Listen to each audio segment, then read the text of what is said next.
Et nous sommes avec Olivier Lelamer, vous êtes vice-président à Lorient Agglomération en charge des mobilités. Bonjour. Bonjour.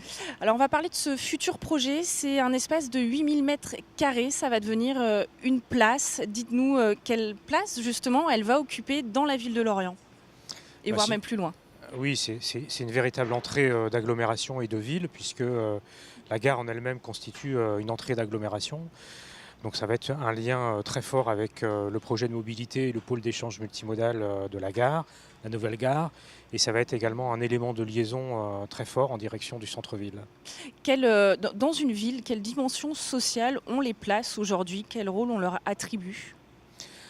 Alors la dimension sociale, elle est évidente puisqu'on est sur un lieu de mobilité, sur un lieu de voyage. Donc une place, c'est un lieu où on vient se reposer, c'est un lieu où on vient attendre également les voyageurs, c'est un lieu de départ, un lieu de retour, un lieu d'arrivée, donc un lieu de rencontre évidemment. Et c'est cette dimension-là qu'on a voulu travailler à travers son architecture d'une part et son positionnement devant la gare. Alors à quoi elle va ressembler? Vous avez voulu que le travail se fasse à quel niveau? Alors pour ce faire, nous nous sommes entourés d'une équipe de renommée, puisque c'est l'agence Florence Mercier qui travaille sur ce dossier. C'est un projet qui sera très paysager, avec une base minérale avec des matériaux de type béton, un cœur pavé, et puis des îlots paysagers, arborés, fleuris, avec une thématique qui tient compte de l'histoire de l'Orient, puisque c'est le sujet de la Compagnie des Indes qui a été retenu pour le choix des essences notamment. Alors c'est un projet d'environ 1 900 000 euros. En quoi c'était indispensable de s'attacher à développer cette place et à en faire un point d'orgue dans la ville? Écoutez, on est sur des aménagements nouveaux, on est sur un nouveau quartier, Lorient Odyssée, un quartier qui va être à la fois un quartier d'affaires, un quartier d'habitat. Et puis, je le disais, c'est le cœur également des mobilités de l'agglomération qui va être symbolisé par l'offre globale sur le pôle d'échange multimodal. Et la dimension piétonne est une dimension essentielle aujourd'hui puisque 60% des accès à la gare se font soit par le bus, soit à pied, soit par le vélo. Vous avez souhaité mettre le végétal à l'honneur et justement on va aller voir l'agence qui se charge du projet.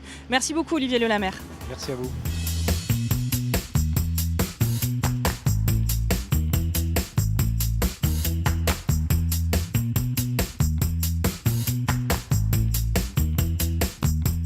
Et nous retrouvons à présent Pierrick Aubert, vous êtes chef de projet dans une agence d'urbanisme et de paysagisme. Bonjour. Bonjour. Alors vous avez eu pour mission d'investir un peu plus de 8000 mètres carrés au niveau de la gare de Lorient. Quelles ont été les directives qui vous ont été données sur ce projet où on part de rien? Avant de concevoir le projet, on a eu vraiment la volonté de dézoomer un petit peu et de se resituer dans le contexte. Donc ce parvis, ça va être à la fois l'entrée dans le pays lorientais, ça va être également le parvis de la gare évidemment, et enfin ça va être un lieu d'événement. Donc ça c'était vraiment les premières choses qui étaient fortes dans le projet. Ensuite on a eu comme demande de créer un espace qui permette d'associer différentes fonctions. On retrouve des commerces autour de la place, on a la gare qui vient de se monter, on a eu la volonté de ramener la médiathèque sur le parvis, on va avoir des logements prochainement. Donc c'était vraiment d'associer tout ça sur le parvis. Alors on va rappeler quand même, Lorient est une ville qui a été reconstruite à plus de 95%. Il y a tout un patrimoine aussi derrière.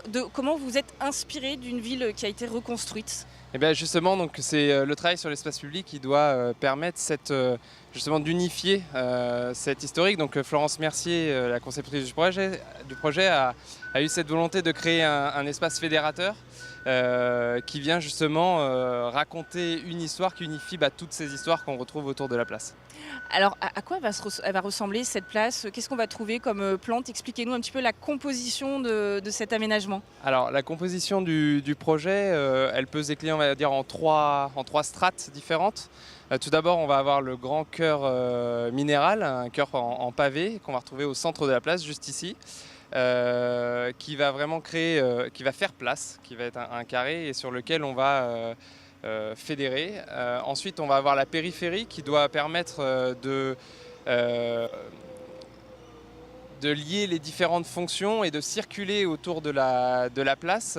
Donc là, on est dans quelque chose de plus urbain, plus classique. Et enfin, on va avoir donc nos îles végétales qui elles viennent un petit peu à la jonction entre les deux sites et donc qui vont se trouver au milieu. Et là, on va retrouver le végétal, on va retrouver une ambiance de jardin. Quel type? Alors, on va retrouver à la fois de la végétation classique, on va dire, urbain, que ce soit des féviers d'Amérique, on va retrouver des érables, on va retrouver des chênes, donc ça c'est beaucoup plus urbain. Et au niveau de la place et des îles, on va retrouver des choses beaucoup plus exotiques. En lien avec l'Orient? En lien avec l'Orient, avec son histoire, avec la Compagnie des Indes. Le travail donc, sur différents types de palmiers, des magnolias, on va retrouver également des arbres à manioc. Enfin voilà, vraiment pour illustrer ce passé exotique et du voyage lié à l'Orient. Et donc c'est un espace qui sera livré en juin prochain. On reviendra voir à quoi ça ressemble. Merci beaucoup Pierrick Aubert. Merci à vous.